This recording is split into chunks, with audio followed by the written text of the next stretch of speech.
it's story time. We've never done this on this channel before. It's something new and it's not something I had planned at all. But I have to share this story because if I don't, I think my head may explode.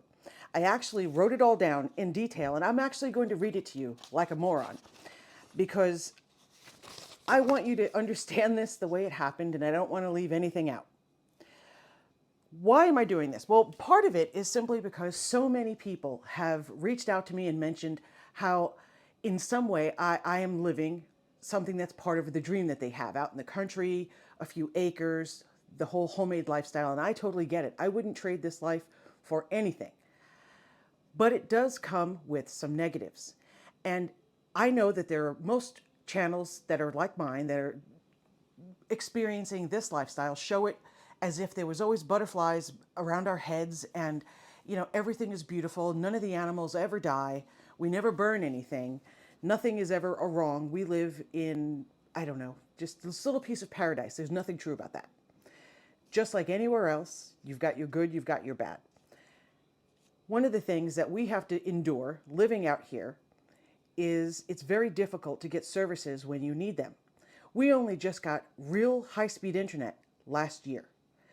I mean that as exactly as you heard it. In 2024, we got internet.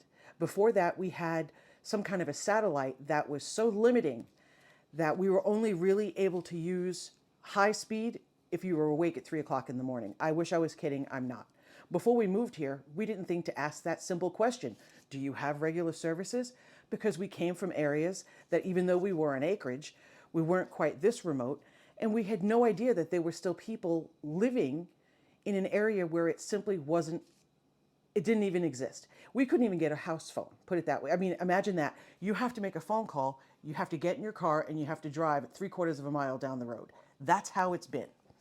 But eventually, thankfully, that bit of modernization has come to us. We have high speed, and I am now able to come and chat with you. And I've been waiting years just to be able to do this. That's one of the downsides is technology gets to you really late. So I want you to know that when you're considering moving out to the country. One of the other issues is getting services like repairs. And that's where this story lands. Our stove, that stupid thing right there, is only 8 months old. And it is currently not working. The big burner on that stove hasn't worked in the past 5 weeks. So I'm going to tell you the story of how absurd things got and a solution that I didn't know about until today. Hang on to the end because I don't have a clue what that sound is. I'm sorry, I don't know what that is, and there you go. All right, so I'm going to read this to you because I wrote it down so that my anger didn't quite come through as strongly as it would if I just told you this story.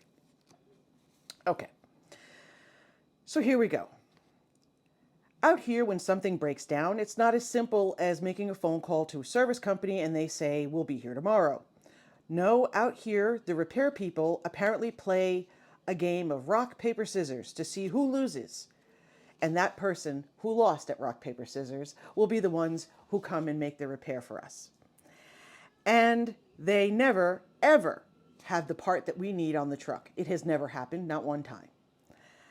So what does this mean? It means we'll see you in 2 weeks. They know that they're coming out into the middle of nowhere. They know it probably helps to have a few extra things on the truck so they could avoid this. But no.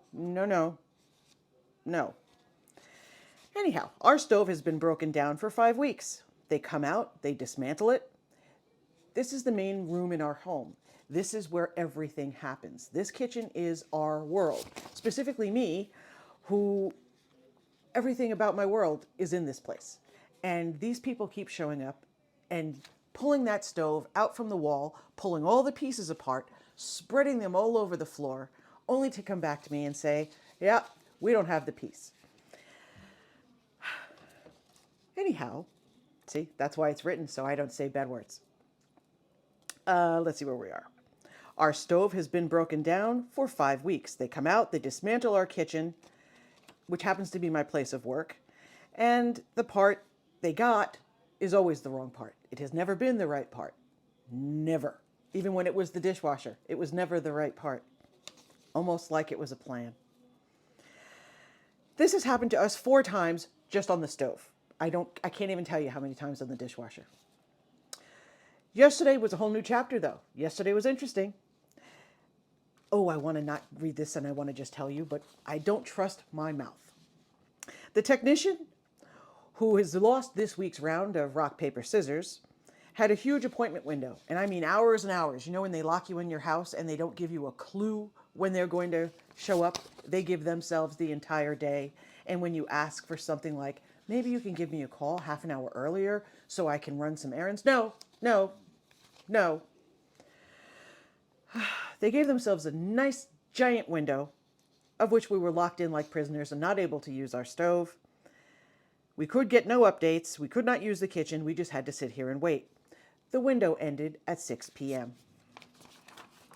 Had our repair person arrived by 6 p.m.? No, of course not. That would be ridiculous. At 6:04 p.m., we got a very cheerful little phone call letting us know he was running late. You don't say. It's 6:04. We've been sitting here all day. Then they notified us, well, you live so far away, because apparently that was news. They didn't know that the other 4 times they'd been here. They just noticed. Well, we say okay, because really what choice do we have? It is what it is. The stove is broken. It's an expensive stove. It's a KitchenAid. We could have gotten a less expensive stove and been equally annoyed. That's not in my script. Then Mr. Rock, Paper, Scissors calls back an hour and a half later, after he told us he would be late, to notify us that he was not coming at all. Sorry, good night, and hung up the phone. Not a chance for, but hey, wait, we've been waiting all day. No, can we be first in the morning? Nothing, just good night, click. That's lovely. Okay, so of course, we're hoping we're the first ones going to be on the truck for the next day. That would be today. No. We finally get through. There's all kinds of things going on. I'm so sorry. I'm so frustrated that I'm telling you my eyebrows hurt. And I barely have eyebrows. Look. The little bit you see, it's not even real. It's makeup. Anyway. We asked if we were at least going to be first on the truck today because you locked us in our house like animals yesterday and did not show up even all the way after we waited all day like good little soldiers. And we were told no, we were at the bottom of the list again. And I do mean that. They want us to wait till next week because we haven't waited enough. This is a test of patience. Okay. So I dislike conflict. I really don't want to start a whole big thing. I want people to be reasonable and respect other people's time. I don't think it's an unreasonable request. Apparently I'm wrong. So with my little head full of steam, I decided to call the customer service number because speaking to the schedulers, the rock, paper, scissors people, that wasn't getting me anywhere. So I called, the company that owns KitchenAid is actually Whirlpool. In case you didn't know that, that's the case. So we called the customer service number for Whirlpool. I had the joy of being on the phone with someone named Natasha. She's delightful. I hope you hear the sarcasm because she was an awful shrew.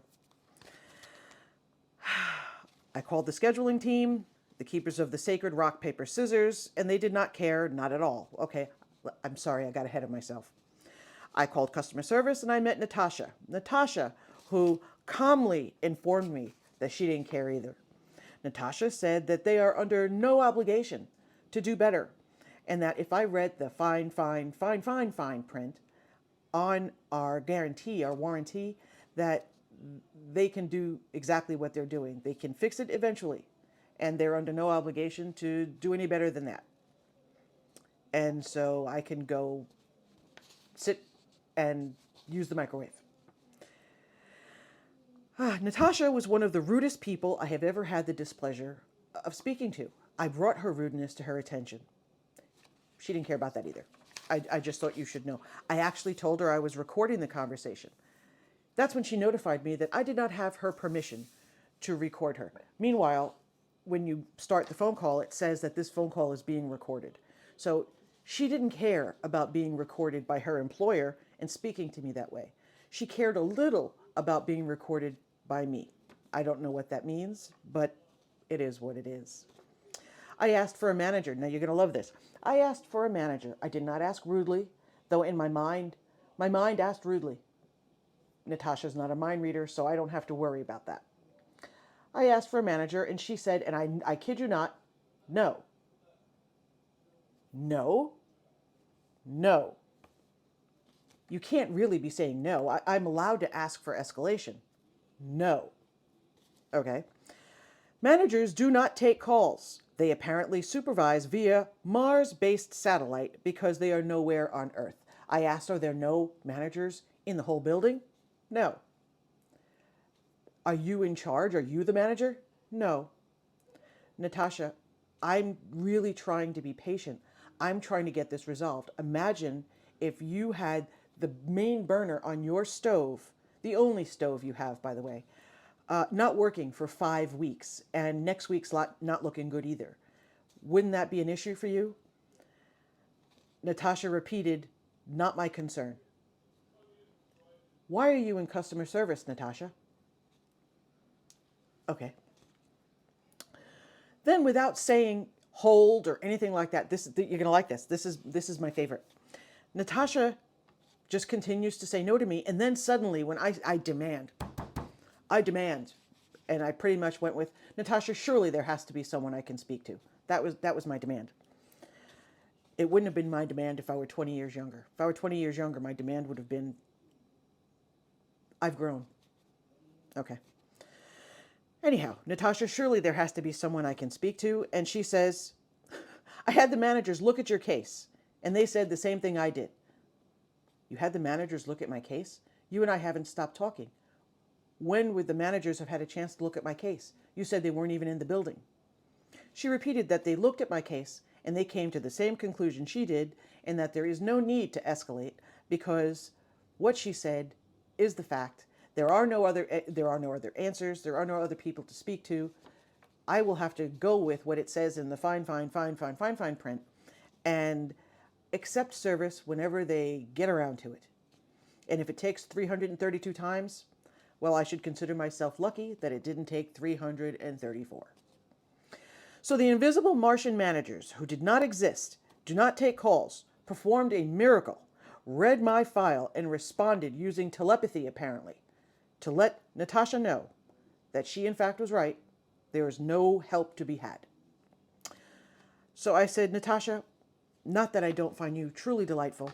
May I please have corporate's number? No. There isn't one? No. Me. No. Natasha. No. Like that. So no one could help. That was it. That was the best they can do.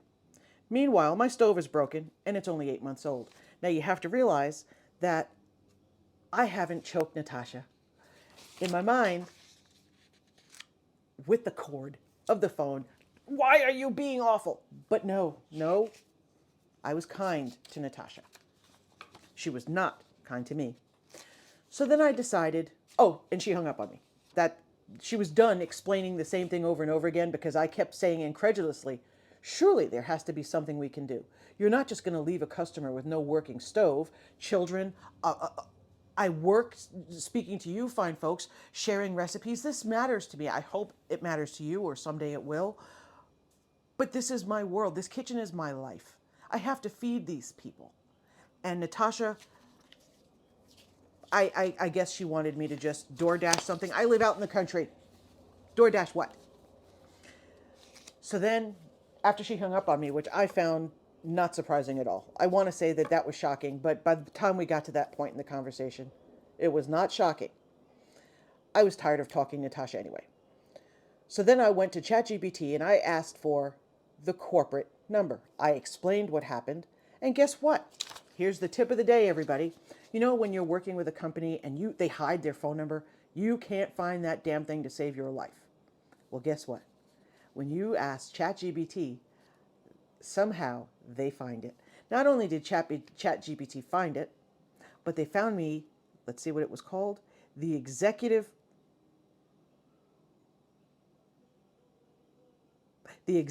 office's number. And a human being answered the phone. Can you believe that? Now, the human being who answered the phone made a very small effort not to let me speak to someone. But when I explained what had happened, They gave up, and I'm thankful for that. And next thing you know, I'm speaking to an executive office customer representative named Eric. Eric. I explained the entire mess to this kind professional human named Eric. He listened. He actually listened. He really did. There was no sighing. There was no tooth sucking, when somebody goes, like, because they're tired of hearing you. No, he didn't do any of that. That was Natasha. Anyhow. And he was shocked that the customer service team refused to give me the Escalation phone number because apparently it is part of their training. They are supposed to allow escalation. Who knew? Not Natasha. Apparently they're not on Mars. They were supposed to take my call. They were supposed to help me. They were not supposed to hide. They were certainly not supposed to use telepathy with Natasha to blow me off. He listened. He cared. He was annoyed by how I was treated, and he pulled up our account. Now, here's something interesting. They've been here 4 times. They've replaced parts 4 times. What they were coming to replace yesterday was a part they'd already replaced. So we were already circling back around to start over because that's fun. I had already asked for a replacement of the stove. I was told no. I asked Natasha, by the way, at this point, it's been a long time. You guys have been here many times. I think it's fair that we replace the stove. It's only 8 months old. Natasha told me we were under no obligation to replace that stove unless and until everybody we could possibly think of to send out there has pulled every part out and has deemed it to be completely unfixable. At no point was our comfort, our being treated badly on the list of things to consider when deciding to replace the stove. That is irrelevant. You should know that. Well, my friend Eric here was a little appalled, and he did say that if we replace the stove, it will take 2 to 3 weeks. I asked why. He said because that's how long it takes. Well, had we started there, I'd have a stove by now, but that's neither here nor there. He said he was going to look into everything. He was going to pull our account apart, at which time he notified me that according to the notes that the repair people were keeping, they had not replaced any parts, and they'd only been here once. So I don't know what to make of that other than the fact that they're obviously lying to corporate. I mean, they're not letting people through, so who was going to tell them otherwise? The man has been here, actually it's been 3 different men, have been here, as I said, many times. We replaced all sorts of parts, and we were starting over with replacing parts we've already replaced. But according to the account that the corporate can see, they've been here 1 time and replaced nothing. So I pointed out that that's not the case, and we can prove it.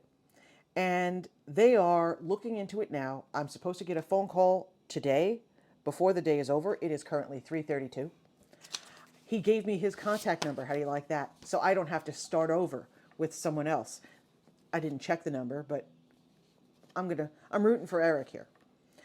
So for that reason, what we were going to be showing today is not available because that thing isn't working.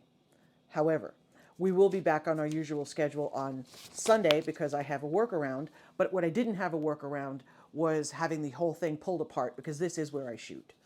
So in case you're wondering, we're doing the second video in our Lardering for House Guest series, which I am so excited about because we do it every year and it is so much fun. I mean, except for the fact that my kids seem to think that the lardering freezer that we fill at this point with all the good stuff that we want to be able to pull out for guests and entertaining and so forth is their personal snack freezer. That's a different issue, not your problem.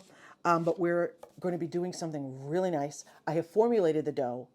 In what we're doing, I'll just tell you, what we're making for this Sunday's video, it was going to be posted today, are 2 different versions of sweet rolls, 1 cardamom orange and 1 cinnamon. But what I've done is the formulation that I've used for the dough has it so that it comes out of the freezer beautifully. You would never know this has been frozen. It comes out of the freezer and bakes off like you just made it fresh from a bakery. Meanwhile, that's been sitting in your fridge for weeks, and you're able to enjoy your friends and family.